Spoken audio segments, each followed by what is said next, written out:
Welcome back, everyone, to StadiaCast, episode 11. I'm Bill. That's Lloyd. Lloyd, what's going on, man? Not much, dude. I'm getting excited. It's almost E3 time. That means maybe almost Stadia news time. I don't know. I'm like a kid looking at the presents under the Christmas tree, just getting ready to tear into those suckers. I definitely can. I feel the same way, and we'll talk about how close we could possibly be to some actual Stadia news in a little bit. Before we get started, we record this show live Sunday mornings at 10 a.m. Eastern. Head on over to youtube.com/StadiaCast to join us for the live show, like awesome people who are here today. Let's see. You can also leave us a voicemail for StadiaCast by heading on over to runjumpstomp.com/voicemail from any device, and we may even play it on the show.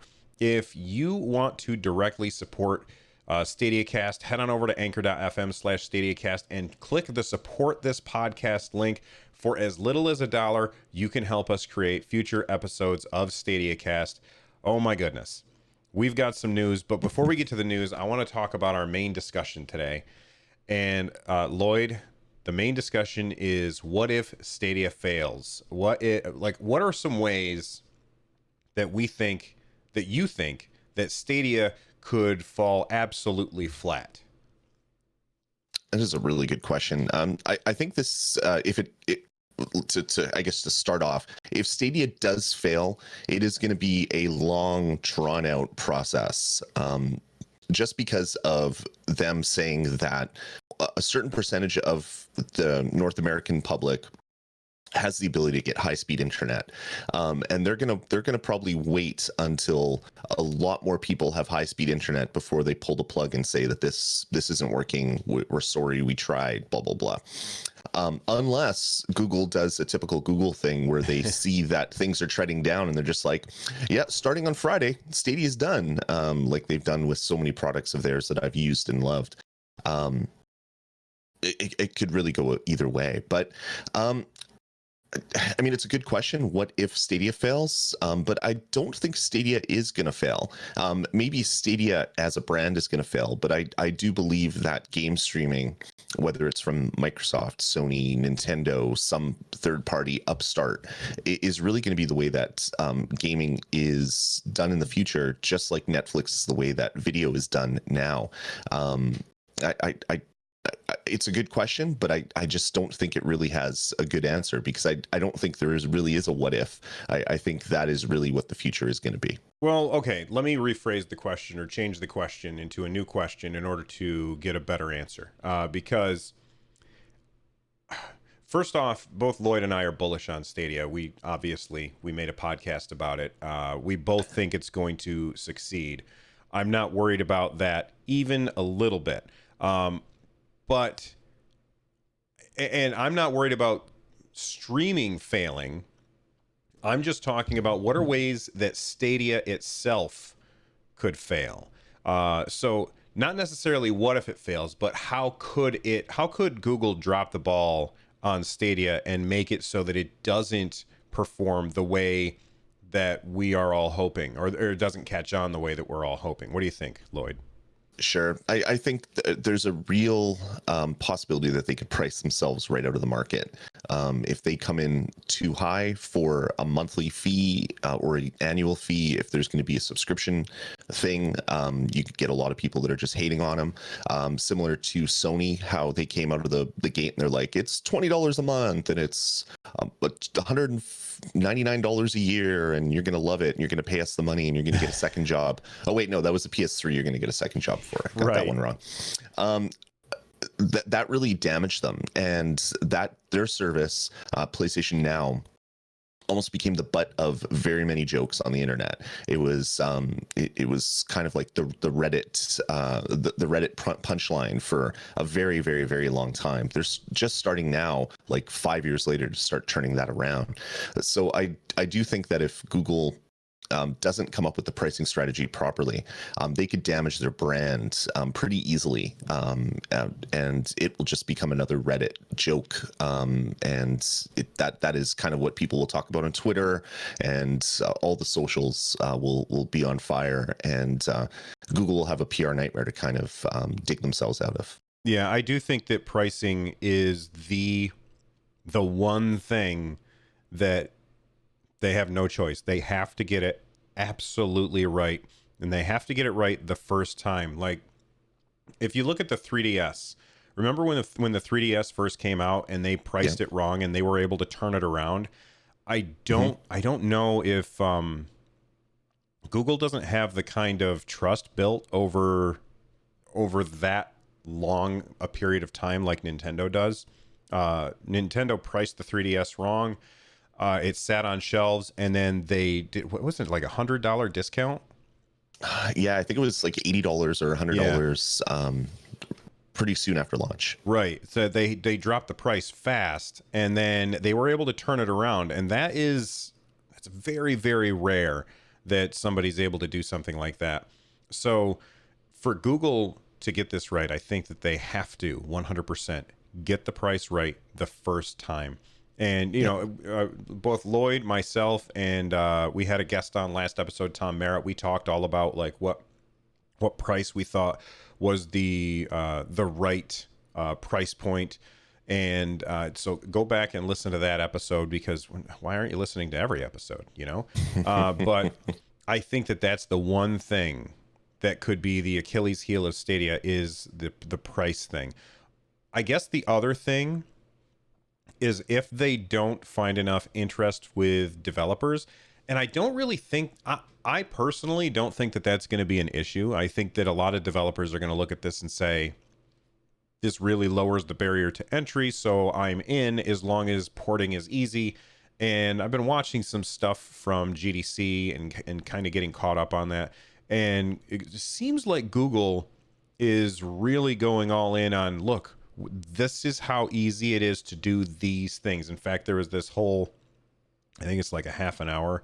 It's like this half an hour video on how developers can implement some of Stadia's more unique features.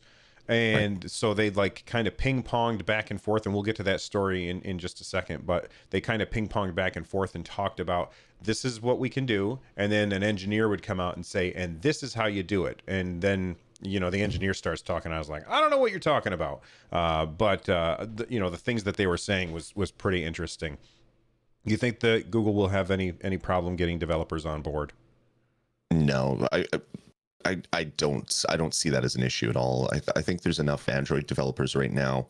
They're going to want to port their stuff over. There's enough AAA game makers that are looking for the next, super hot item to then drive sales if they become like a darling game release at launch. I don't think developers are going to have any issue wanting to develop for Stadia. I think it's just going to be more the the throughput of Google's developer relations that are going to approve these people and allow them to get dev kits and start that process. All right. So here's my question to you, Lloyd. Do we want to bury the lead, or do we want to jump off with it now that we've kind of gotten that main discussion taken care of? What do you want to do? Let's just jump right into the hot topic. All right. The hot topic is I went shopping at Hot Topic yesterday. Did you get any pops? No. Well, yes, but for my son's birthday is coming up, so that's what we were there for. Nice. So we've got. Do you know who Liam Robertson is? I recognize the name, but it doesn't. I can't place it to Dr. Cupcakes. A place. There you go. Yes. Okay. Dr. Cupcakes on Twitter. He does a lot of research on games that were never released and stuff like that. And he also he has his ear to the ground, and he has the ear of people talk to him. And sometimes the rumors that he lets out turn out to be true. Kind of like this whole thing with George R.R. Martin working on some Japanese video game, which turned out to be confirmed, and Liam Robertson talked about that first. TRZ, I can never say your name right. Reactor, I'll just say Reactor. Thank you, Reactor. He does Unseen 64 as well. Yep. He whispered in Spawnwave's ear, and if you don't watch Spawnwave's stuff, you should. He's pretty good. He whispered in Spawnwave's ear that there is some very, very interesting news coming in just 4 days from now. Apparently, on the 6th of June, Google Stadia is going to be unveiling their game showcase, what games that they are going to have on Stadia at launch, and this is in front of E3. I just assumed that they would wait until after E3 and then say, "Oh, by the way, everybody, here's our stuff," and kind of step on everybody's news. But it seems like Google is deciding instead, if this is true, and it's just a rumor, but if it's true, it seems like Google is saying instead, here's our stuff. We've got kind of everything to ourselves. No one's going to step on our news right now because they're saving it for E3. So what do you think about this idea that we're going to hear from Google in just 4 days, Lloyd?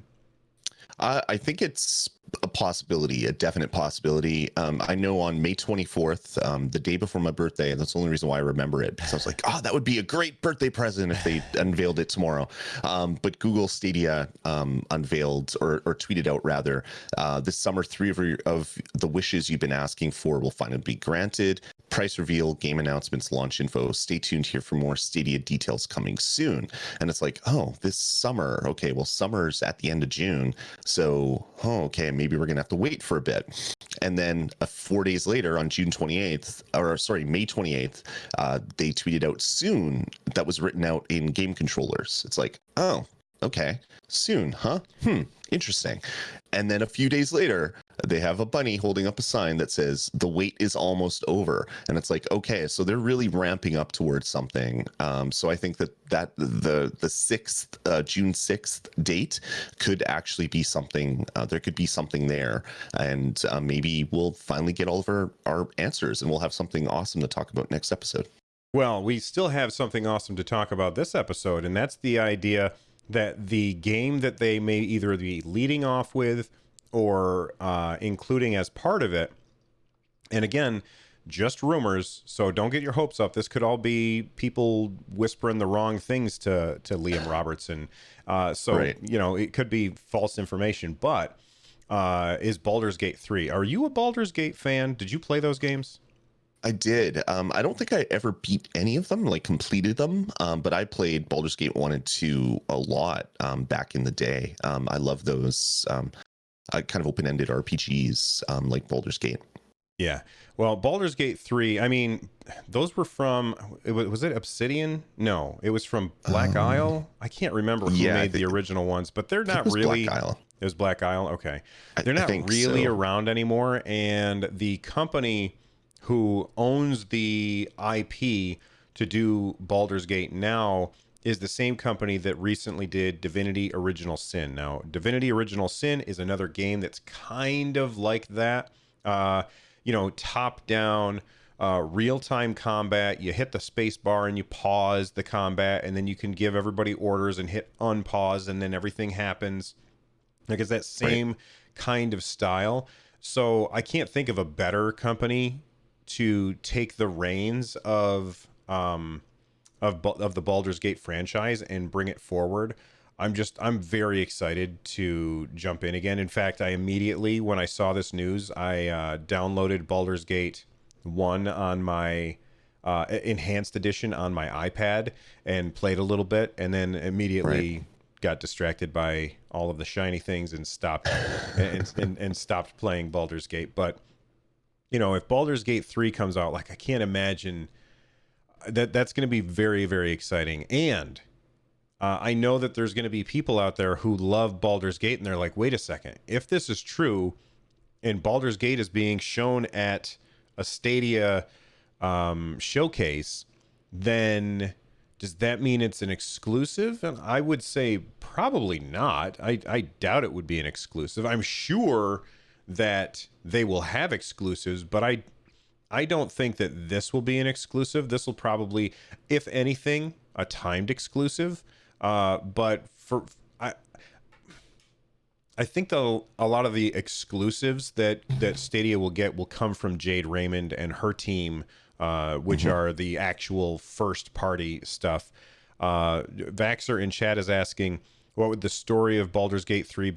No, I never beat Baldur's Gate 2, so I couldn't really tell you. Teresa Reactor says it could be a streaming exclusive, so that's interesting. Instead of saying this is an exclusive to Stadia, this is a streaming exclusive, kind of like how Microsoft has a lot of console exclusives, but then you can also play it on Windows. This could be a streaming exclusive, so this would be available on Stadia, but not on xCloud or whatever PlayStation brings out, or whatever Walmart brings out, or whatever Netflix brings out. It would just be the Google one. But you would also be able to play it on PC and, fingers crossed, hopefully consoles as well, because I prefer to play games with a controller. And Divinity Original Sin used a controller. What's your reaction to this news? Are you excited? I'm super excited. Just getting any sort of game announcements would be great. Baldur's Gate 3 is the internet kind of exploded when people realized what that logo could be. And you had some people, it's like, oh, Divinity Original Sin 3, this is amazing. And then you had people like, no, that's Baldur's Gate. That's going to be Baldur's Gate by the Divinity Original Sin people. So if this actually became a streaming exclusive, that would be fantastic. But they're going to have to hire the Microsoft voiceover guy to do some sort of streaming exclusive type voice when they show the video. They gotta hire that guy. That guy's got to get his bucks for doing those voices. I love that. But yeah, I think it's going to be fantastic if that is the case. Like, be able to play this without having to buy a box copy and load it up and do all that, or download it from Steam or wherever you're going to get it. If you just click a button and next thing you know, you're playing Baldur's Gate 3, it's going to be pretty fantastic. Well, you're speaking of, the features of Stadia, being able to click a button and jump in. I suppose that we could go back over to, if you scroll up to story 1, we've got this GDC thing that actually happened back in March. Right. And some people are probably wondering, Bill, Lloyd, how come you guys are taking so long to talk about this stuff? Well, we're kind of stretching out all of this stuff that we have to talk about Stadia until Google starts telling us things. Right. So we can't load everything up into the first couple episodes. So that's why this has been sitting there on the palette. And let's talk about the examples that they showed off in this video. Did you get a chance to watch this video?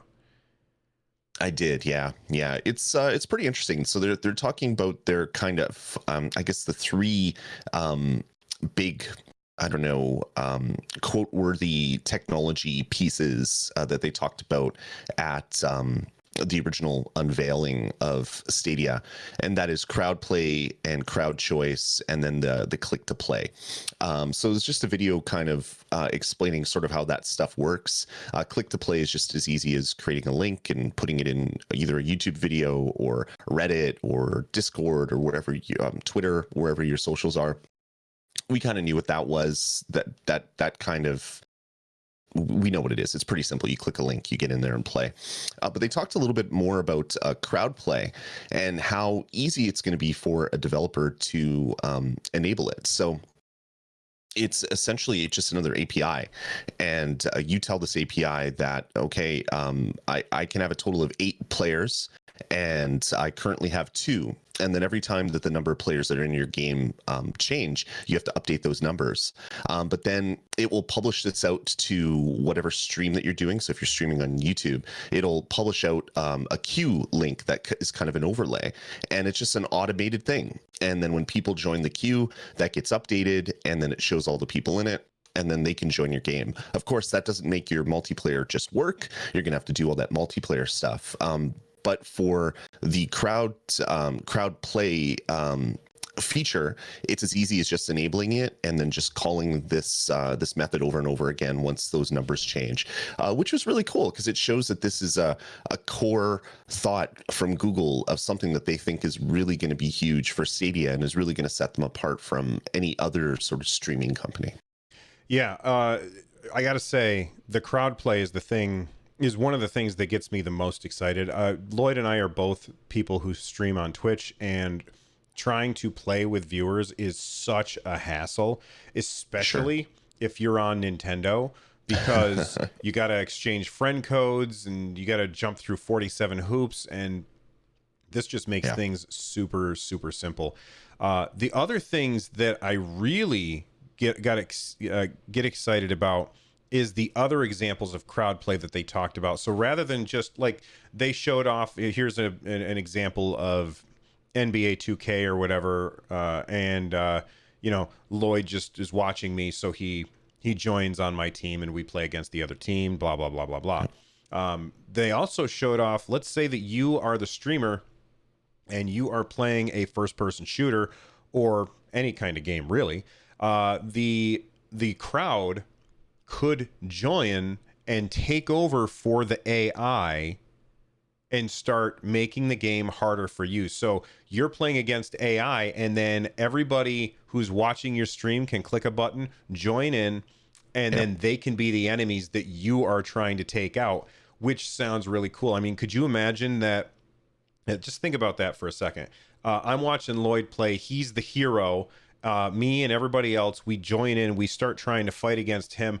Lloyd, it obviously needs to be able to win. So he's going to be a lot more powerful than all of the enemies that he's fighting against, because that's how the games are designed. The hero is the most powerful.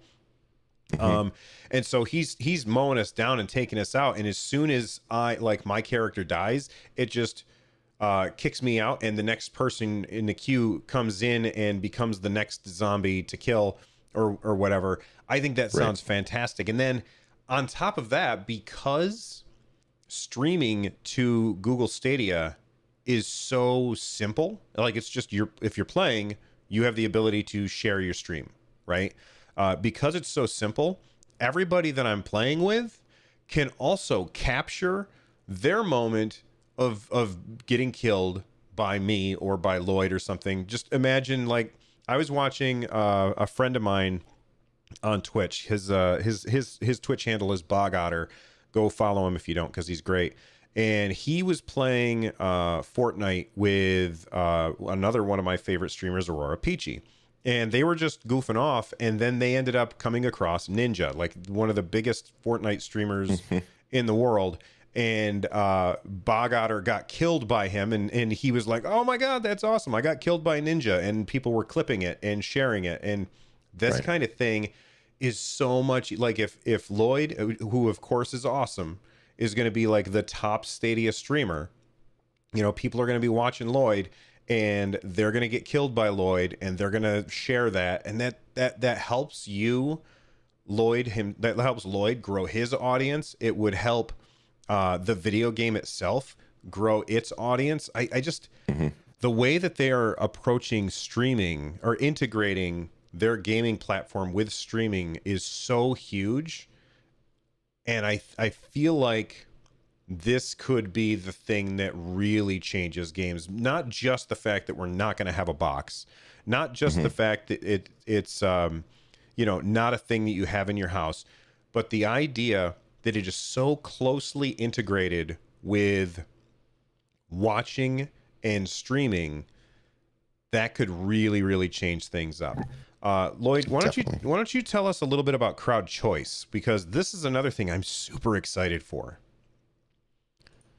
Definitely. Yeah. So they talked about crowd choice, and they had briefly mentioned some of this stuff at the initial unveiling event, but they kind of rolled out the 4 modes of crowd choice. So what crowd choice is going to be is the ability to offer polls when you're playing a game. Some of them can be streamer engaged, and some of them can just be done by the game totally on its own if you're playing with that feature enabled. So the 4 of them are just polls, tug of war, dialogue choices, and then crowd boost, I think, are the four ones that they have. So basically they talked about how, as a developer, you could have polls come up that say, okay, what should I do next? Should I take the left fork or the right fork? And based on what happens, you go that way. They also have another feature where if you enable it as a game player, you could have all the NPC dialogue choices are chosen by your audience that is watching you stream, which is really cool. And then they got into some other ones. The one really interesting one to me was what they called crowd boost, where if you're playing a game and you're at a really hard part, you could, in the game itself, could engage a crowd boost thing, which just comes up with like a button, and everybody that's watching you has to keep just drilling on that button. And the number of people that keep hitting it, they're just like hitting it, could make the fight harder, that can make the fight easier, depending on what the developer wants to do.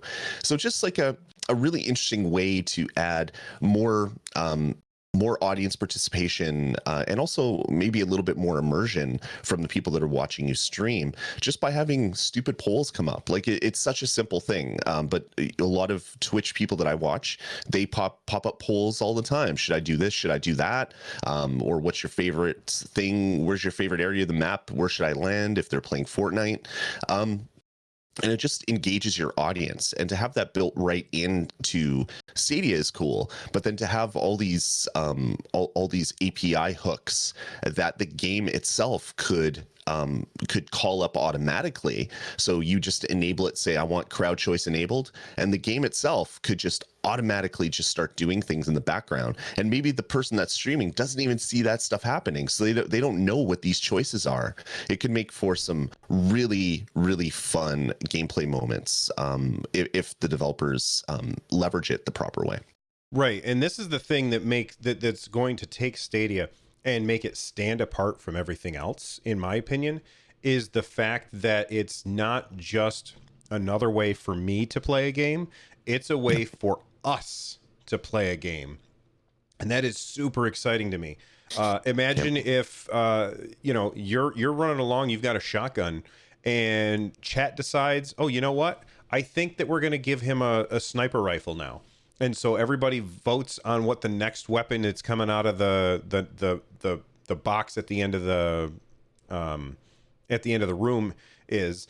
Everybody votes on what that is, and you go up, you open up the box, and it pops out with the multiple choice what everybody chose, with what weapon you're going to get. Then they have the tug of war, where you've got two sides: people who are trying to help you, people that are trying to harm you, and they're voting to try and see who wins. I think that that's fantastic. The crowd boost is also very exciting. Like, I've seen a stream or a game that uses something like this on Twitch already. It's Dead Cells, and they give you the ability to have a player, or not a player, a person from chat type the word heal to heal your character. Right. And they take the ability to heal away from the actual player, which is very, very cool. It that kind of thing. But because everything is so tightly integrated with Stadia, it just makes it very, very exciting. Something else to take away from this video is, because they were talking about crowd choice, and they said this is a quote from the video. They said all crowd play streams are opportunities for viewers to buy and play your game. That word choice right there, buy, makes me think that maybe Tom Merritt, when he was on last episode, was right when he said it's going to be free and you're going to buy games on it. And at the end of the day, I think that that's probably the best option for consumers, is that it's just like the Steam store, except it's the stream store, I guess. So I don't know. I'm excited about crowd play and crowd choice, especially as a Twitch streamer, because I've tried to do those poll things before, and it makes all of the gameplay grind to a halt. You're sitting there, you're playing the game, and you're like, okay, everybody, here, let's decide what we want to do. So you go to straw poll, you type in your two options, you take the link, you paste it in chat.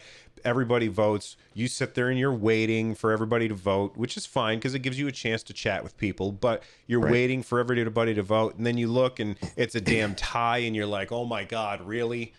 So all that for nothing for a tie.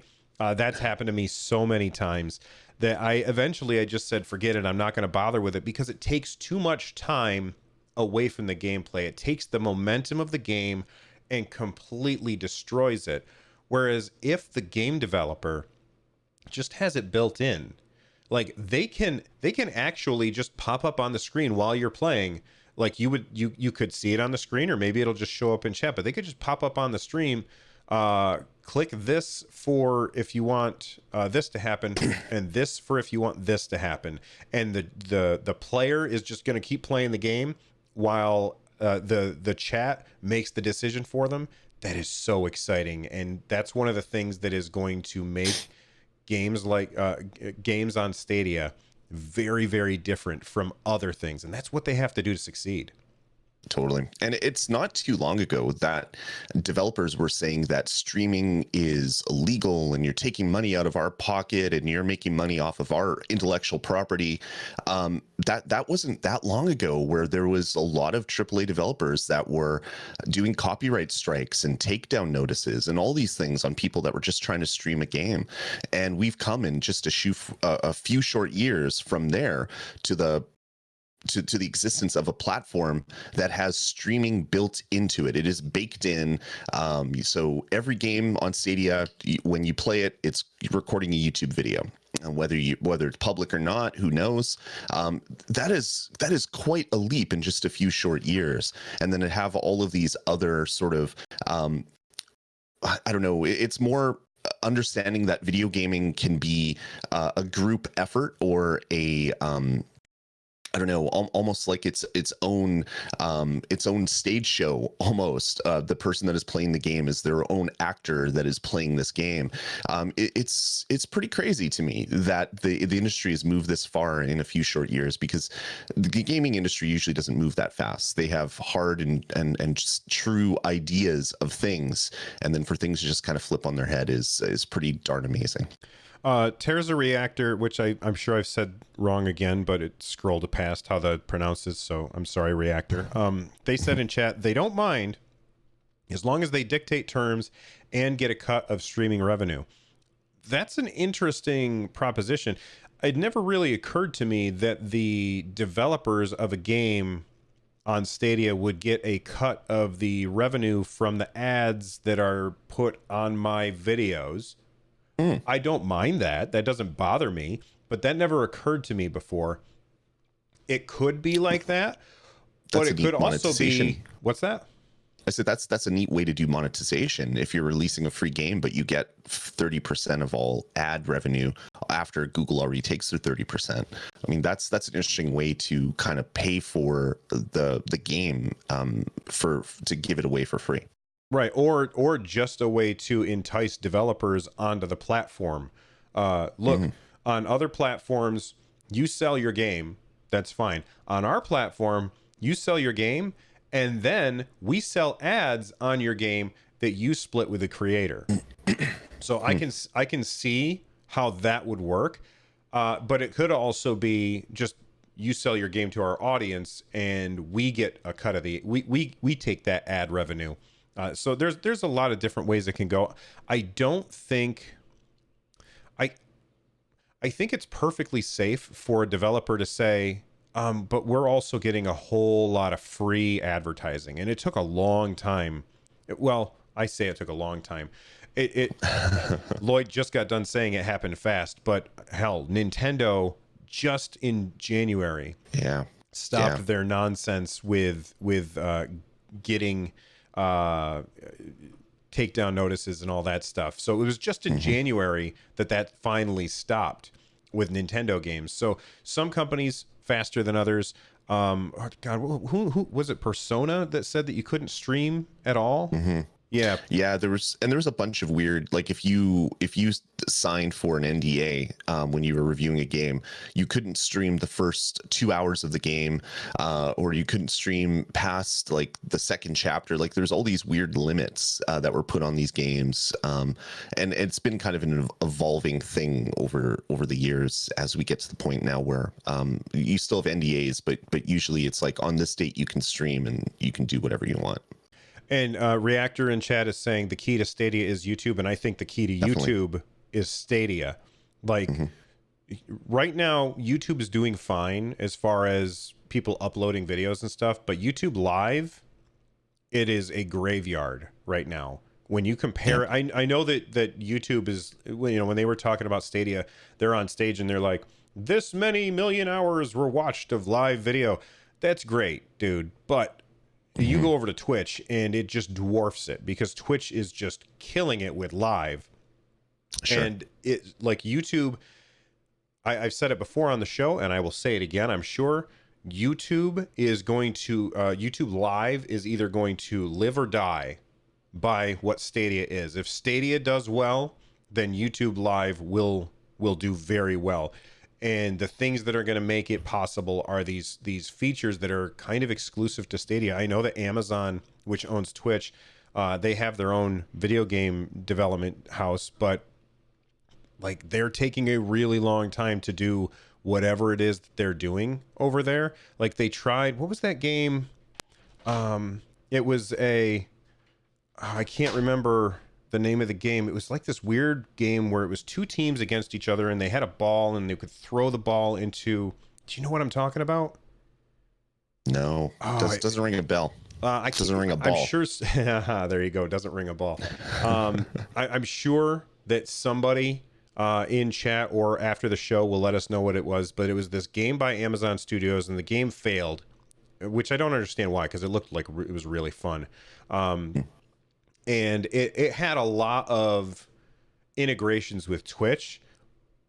Things like you could hit a button and it would bring up like a sports kind of overlay. So like you would see if you're watching a live sports game, like the viewer Sure. could bring up this overlay that would take the game that they're watching and put it in a small window and show all these stats of all the players and stuff. It was really cool stuff like that. But I don't find any of that nearly as interesting as the crowd play and the crowd choice that's coming with Stadia. I'm just very, very excited about it. Before we get to feedback, let's take a quick moment to thank our sponsors. Buy a ColecoVision and a Coleco game cartridge by November 15th. We'll send you a free Cabbage Patch Kid by Christmas. We have got to get that bug fixed where the first button is always the same one. Anyway, we got a couple of emails and some tweets. You want to... well, here, I'll take the first one. You can grab the second one just because the Sure. first one's really long and I've got it truncated here. We got an email from Gary. Gary says, "Hey, Bill and Lloyd." He didn't say "and Lloyd," but I'm sure he was thinking of you too. He said, "Just wanted to get in touch regarding the recent topic of discussion on episode 10. What price / what games / when will it launch? Following the recent tease tweet set out by Google, which we've talked about, now I appreciate you've touched on a good handful of thoughts. I'm outlining below, so if it's treading old ground for you, I'm more than happy for you to take me on as the crackpot rant machine I clearly am. Seeing as the length that I've written here, and his email was really, really long, and it was also really well thought out. So if you want to read the whole email, I've included it in the show notes, which you can find over at runjumpstomp.com. But I am not going to read the whole thing on here because it would be an entire another episode. But it's really interesting what he says.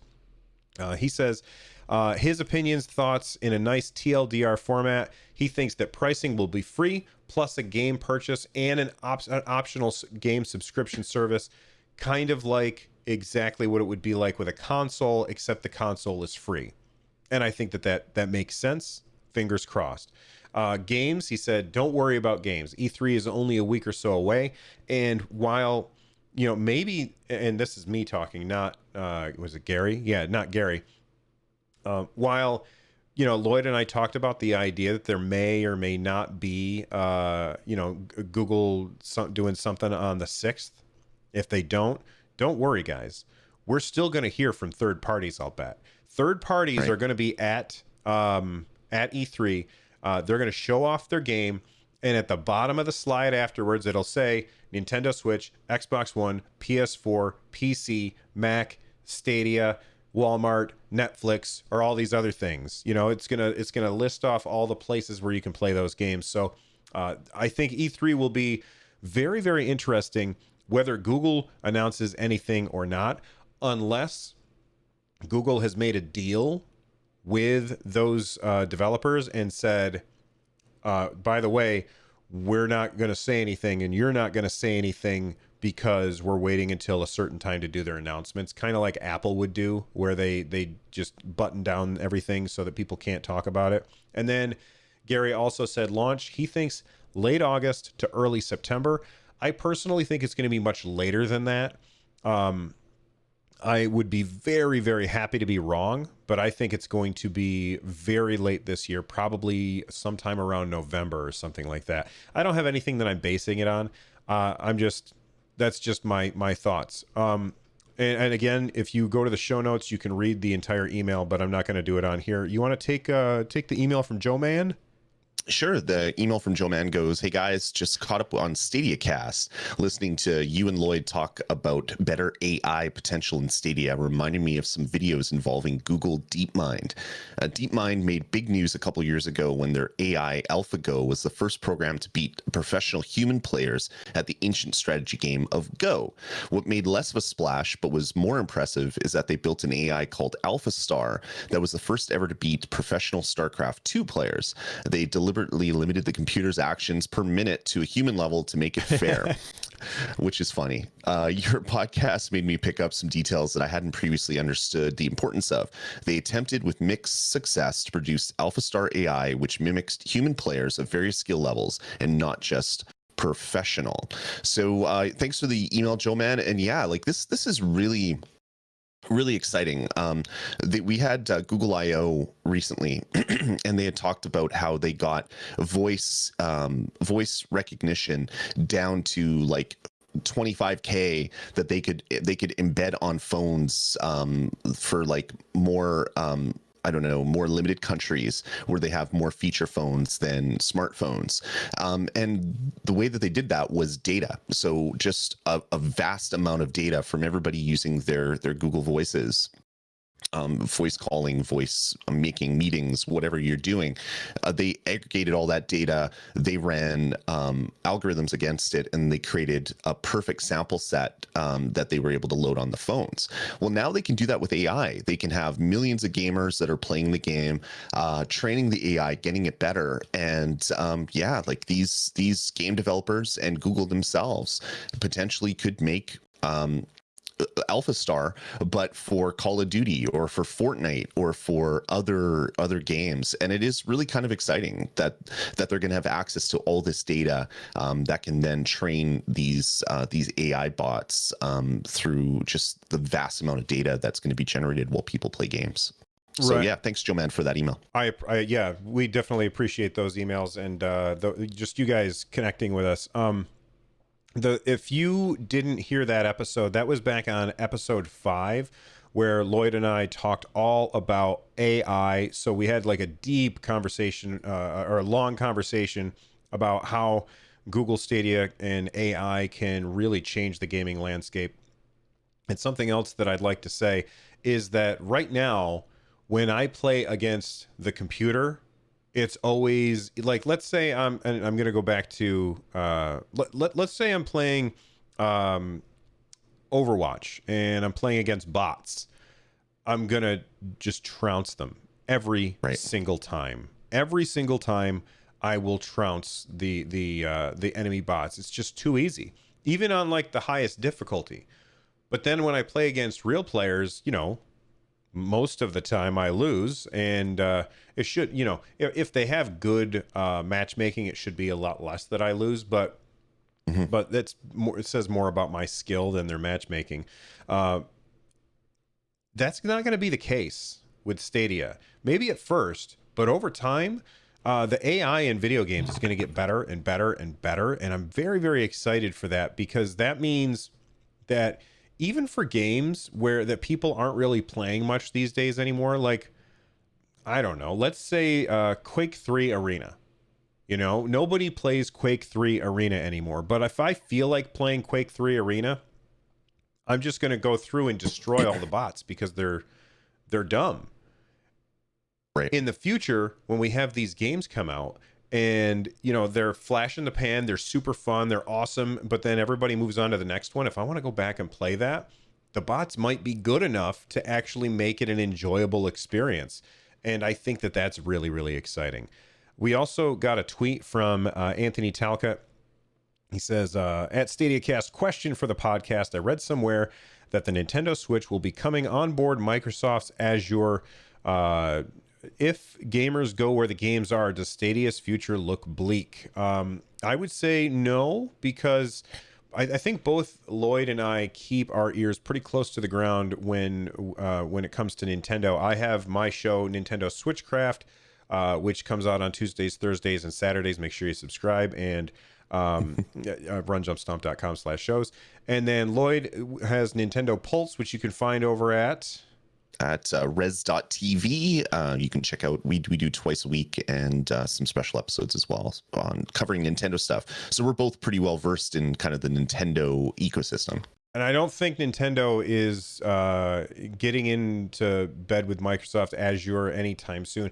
Does that mean that they won't do that in the future? No, maybe they will. I certainly wouldn't trust Nintendo to roll their own online stuff like that. But you know, if they're going to do that, maybe in the future. But even if Nintendo did, let's just pretend for a second that Anthony's correct and that Nintendo and Microsoft and Sony all partner up and do their own thing. I mean, people are always going to play Nintendo stuff on Nintendo stuff. That's where it gets played. And Microsoft, Sony, and everybody else, they're always going to be the place that you go for everything that's not Nintendo, pretty much. Right. So even if Nintendo did get into cahoots with Microsoft, I don't think it would really change anything for Stadia. Stadia is going to live or die on its third-party stuff that features the things that make Stadia unique, and the first-party stuff that makes Stadia stuff unique. Lloyd, any extra thoughts on that? No, I think this rumor came from the fact that Microsoft talked about working with other I guess console manufacturers for the Azure stuff, which is great. Nintendo having more places to put their servers for game downloads and stuff is a great thing. But also the rumors that the Nintendo Japan only releases of Assassin's Creed and Resident Evil where they were streaming. That's the only way you could play them was to stream them, and that was a precursor to Nintendo rolling out their own streaming service. But these were streaming things that were run by the actual game manufacturers. It wasn't a Nintendo service that these games were put on, or at least that was what people were able to determine just by looking where the packets were going. Whether maybe it was some weird one-off or two-off, I guess, trial from Nintendo, I guess is really hard to say, but it's pretty unlikely at this point. That said, I do think Nintendo in the future will have a streaming service. That's where the industry is going. But it won't be at this E3. It probably won't be at next E3. It might be near the end of the current Switch's lifespan when we get towards Switch 2 or whatever the next piece of hardware from Nintendo is. All right. Well, I think that it's time that we wrap up the show. You okay with that, man? Yeah, sounds good. All right. You guys can follow the show on Twitter at StadiaCast. You can follow me at RunJumpStomp. Lloyd, where are they going to find you? You can follow me on Twitter at Dasme, DASME, and over at res.tv for all my other stuff. That's right. And when you shout at us on the tweeters, make sure you use the hashtag StadiaCast, because we've got a bunch of different shows and we want to be able to find your tweets. We also would like to thank the unofficial Discord server of the official Stadia subreddit for letting people know about our show, which you can check out over at bit.ly/Stadia Discord. The music that you are hearing right now is Subterranean Kamikaze by Zircon. check out their stuff over at zirconstudios.bandcamp.com. Lloyd, I'll see you next week. See ya, Bill. Have a good one, everybody. Bye-bye, everyone.